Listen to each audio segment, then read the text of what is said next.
अस्सलाम वालेकुम। Doctor Narendra Ravi Canada से आपकी खिदमत में हाजिर है। सबसे पहले अपने प्यारे प्यारे पाकिस्तान के बहन भाइयों को वही रिक्वेस्ट कि प्लीज़ मेरे यूट्यूब चैनल को सब्सक्राइब करें और बेल कोन की जो घंटी है उसको दबाएं ताकि जब भी मैं वीलॉग करता हूँ राइट वे आपकी तरफ पहुँच सके। दूसरी बात, आप सभी बहन भाइयों का बहुत बहुत बहुत बहुत बहुत दिल की गहराइयों से थैंक यू, शुक्रिया।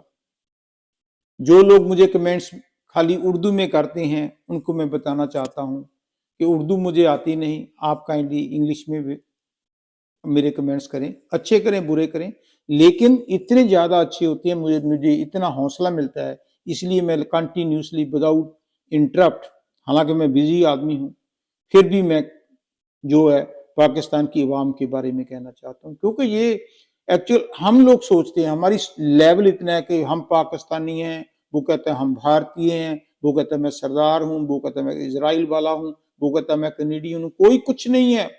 आई एम 100% श्योर हम उस नूर से पैदा हुए हैं, इसलिए हम सभी बहन भाई हैं। जो स्टैंप लगाई हुई है ना, ये हम लोगों ने लगाई है। जब माँ के पेट से आए थे तो मुसलमान, हिंदू, इंडियन, पाकिस्तानी नहीं बने थे, हम उस खुदा के बंदे हैं। खुदा ने, अल्लाह ने नूर को बनाया और नूर से ही सारी सृष्टि रचाई। जब सारी सृष्टि बनाने वाला एक नूर है, एक अल्लाह, एक वाहिगुरु है, एक परमात्मा है, खुदा है, तो फिर हम एक दूसरे से नफरत क्यों करते हैं? क्योंकि जो प्यार करेगा, where there is love there is God. अव्वल अल्लाह नूर पाया कुदरत के सब बंदे, एक नूर ते सब जग उपजया, कौन पले कौन मंजे। तो आज मैं जो टॉपिक ले रहा हूं वो है कॉन्स्टिट्यूशनल बेंच। पाकिस्तान का जो हॉट टॉपिक है कि पाकिस्तान की जो चीफ सबसे बड़ी अदालत है उसको सुप्रीम कोर्ट कहते हैं, और जो स्टेट्स की जितने भी 4-5 सूबे हैं और उनकी जो बड़ी सबसे बड़ी अदालत है उसको हाई कोर्ट बोलते हैं। चाहिए तो ये था कि हर कोर्ट के आगे एक तराजू लगा होता है, जिसके एक लेडी की आंखों में पट्टी बांधी होती है कि कोई भी जज उस कुर्सी पर बैठेगा, चाहे वो लोअर कोर्ट है, चाहे वो हाई कोर्ट है, चाहे वो सुप्रीम कोर्ट है, वो कॉन्स्टिट्यूशन के अनुसार, रूल ऑफ लॉ के अनुसार अपनी जजमेंट देगा, अपना डिसीजन करेगा, जस्टिस करेगा। होना तो यही चाहिए। लेकिन ट्रेजेडी यही है कि जब हमारी सिलेक्शन सिफारिश पर होगी, जब हमने लॉ की डिग्री ली है, वहां पर नकल मारी है। कुछ लोग तो जजेस ऐसे हैं जो मैट्रिक फेल हैं, बोगस डिग्री लेकर वो आगे से आगे पॉलिटिशियनों के साथ लिंक थे, आगे से आगे हाई कोर्ट, सुप्रीम कोर्ट के जज भी बन गए। जब हमारी हालत ऐसी होगी कि कोई चीफ मिनिस्टर अपने आदमी को नीचे से उठाकर हाई कोर्ट का जज बना देगा, तो उससे क्या आप एक्सपेक्ट करते? क्योंकि ऐसा ऐसा जो भी हम बीजते हैं, as you sow shall you reap. जो बीज रहे हो ना, वो सोच कर बीज।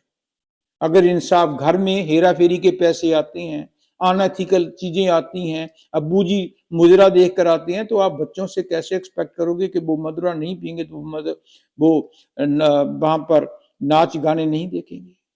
We have to set example for our own. हमें अपनी एग्जाम्पल सेट करनी पड़ेगी। अगर रात को हम लेट आते हैं, गंदगी खाते हैं, गंदा बोलते हैं, तो क्या एक्सपेक्ट करोगे कि आपकी औलाद जितनी मर्जी लेक्चर दो, आपकी असर जो आपकी एक्शन है उसका असर आपकी औलाद पर होगा। इसीलिए तो कहते हैं either the king should be a philosopher और the philosopher should be a king.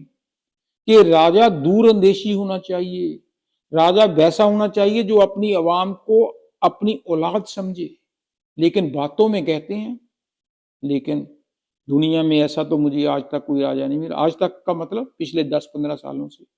कुछ अच्छे हैं, कुछ बुरे हैं, कुछ ज्यादा अच्छे हैं, कुछ ज्यादा बुरे हैं, कोई बिल्कुल ही बुरे हैं जो अपनी पर्सनल पॉकेट के बारे में सोचते हैं, अपनी औलाद के बारे में सोचते हैं। पाकिस्तान की अवाम को खुशहाल करने के लिए कॉन्स्टिट्यूशन बना था। उसमें हमें फंडामेंटल लॉ जो राइट्स दिए हुए हैं कि कोई भी सरकार होगी उसकी ये ड्यूटी है कि वो अवाम को रोटी कपड़ा मकान मुहैया करवाए। अगर नहीं करवाती तो अदलिया है, हम अदलिया के पास जा सकते हैं, कोर्टों में जा सकते हैं, कोर्ट अपने उस सरकार को मजबूर करेंगे कि इसकी जो जरूरतें बेसिक नीड्स हैं इसको पूरी करो। हर देश में आजकल 4 बड़े इंपॉर्टेंट पिलर्स हैं। जैसे पिलर्स के ऊपर छत खड़ी होती है, छत के ऊपर मकान बनता है। एक एग्जेक्टिव है, एक जुडिशरी है।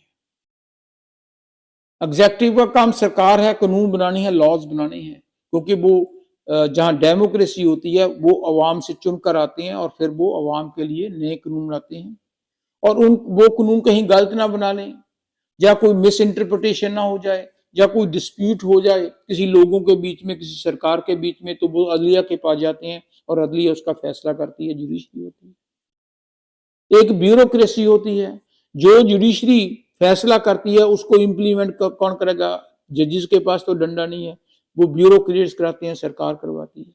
और आजकल एक चौथा है मीडिया, क्योंकि मीडिया जो भी कुछ कहता है वो अवाम में असर करता है, अवाम की आवाज बनता है। इसलिए 4 ये पिलर बड़े इंपॉर्टेंट हैं। एक सुप्रीम कोर्ट है, अदलिया बोल लो, एक हमारी सरकार बोलो, ब्यूरोक्रेट्स आगे, एक मीडिया बोलो, और लेकिन पाकिस्तान में एक और पावरफुल सतून है, थंब है, पिलर है, वो है फौज का, अदलिया का, जिसको आर्मी चीफ कहते हैं, उसके इशारे पर चलते हैं। पाकिस्तान में पिछले 10 सालों से, पहले तो अदलिया का बोलबाला नहीं था, आर्मी का ही चलता था। मुझे याद है कि जब मुशर्रफ साहब थे तो उन्होंने जो सुप्रीम कोर्ट के जज को बालों से घसीट कर लेकर जा रहे थे। इससे ज्यादा और क्या इंसल्ट होगी? जो अदलिया का चीफ है उसकी ऐसी हालत। तो लेकिन ऐसा ऐसा ऐसा ऐसा अदलिया में जान आई, जो डेड बॉडी थी उसमें जान आई, और जान भी ऐसी आई कि अदलिया फौज से भी ज्यादा पावरफुल हो गई। जब से वो एक नसूर आया है, जो भाखड़ा डैम, जो डैम वाली सरकार उसको बोलते थे, बाबा डैम बोलते थे, पता नहीं बाबा या क्या बाबा, जो भी कहते थे, वो इतना ज्यादा डिक्टेटर बन गया, मर्जी से कोई कानून करार नहीं, कोई कॉन्स्टिट्यूशन नहीं, वो अपने मर्जी से फैसले करता था। फिर वो एक उसके बाद बंदियाल साहब आ गए, उसने तो ऐसी की तैसी कर दी कॉन्स्टिट्यूशन की, वो किसी की सुनता ही नहीं था, वो इमरान के इशारे पर चलता था। उनकी बीबी, उनकी औलाद इमरान खान की पार्टी की थे, और पता नहीं क्यों क्या रिलेशन थे, जो लोग कहने वाले कहते हैं, मैं यहाँ पर डिस्कस नहीं करता। शरेआम कॉन्स्टिट्यूशन को उन्होंने पैरों के नीचे रौंद दिया। तो अब सरकार के पास क्या चीज है? सरकार के पास कोई अल्टरनेटिव नहीं था, फौज के पास कोई अल्टरनेटिव नहीं था।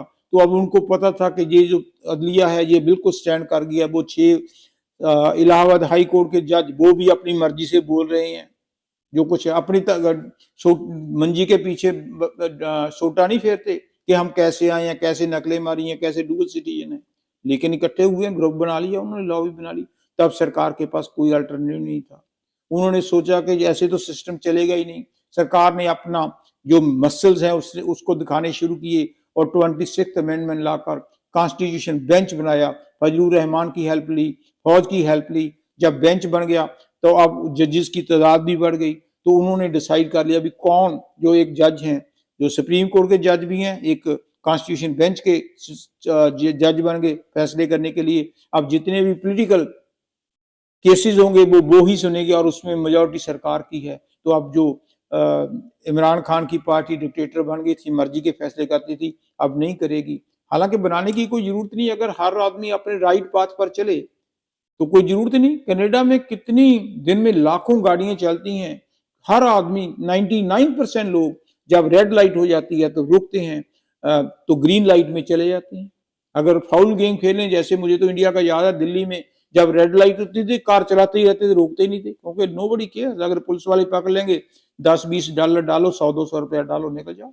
लेकिन यहाँ पर कनाडा में लॉज को फॉलो करना पड़ता है, इसलिए लोग डरते, लॉज को फॉलो करते हैं और उसको प्यार भी करते हैं, सभी का फायदा होता है।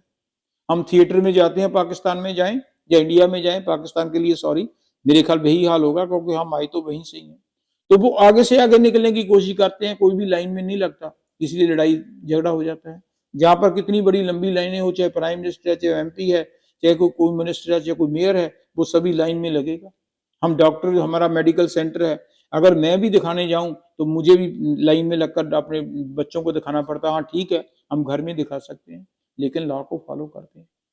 लेकिन जब लॉ ही टूट जाए, लॉ बनाने वाले ही लॉ की गर्दन मरोड़ें, अपनी मर्जी से फैसले दें, तो सरकार के पास कोई और अल्टरनेटिव नहीं था। उन्होंने कॉन्स्टिट्यूशनल बेंच बना दिया कि जितने भी पॉलिटिकल फैसले होंगे वो करेंगे और जितने भी लोगों के फैसले दूसरा बेंच करेगा। तो यही था, अदरवाइज इसका और कोई मोटिव नहीं था। जब हम बदमाशी पर उतर जाते हैं, जब हम डिक्टेटरशिप पर उतर जाते हैं, तो लोगों को कुछ ना कुछ और बेस निकालने पड़ते हैं।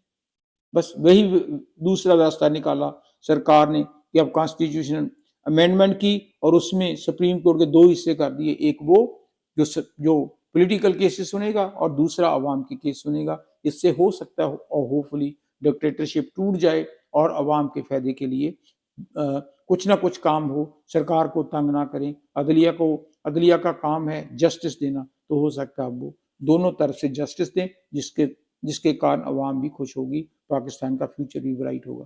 Thank you.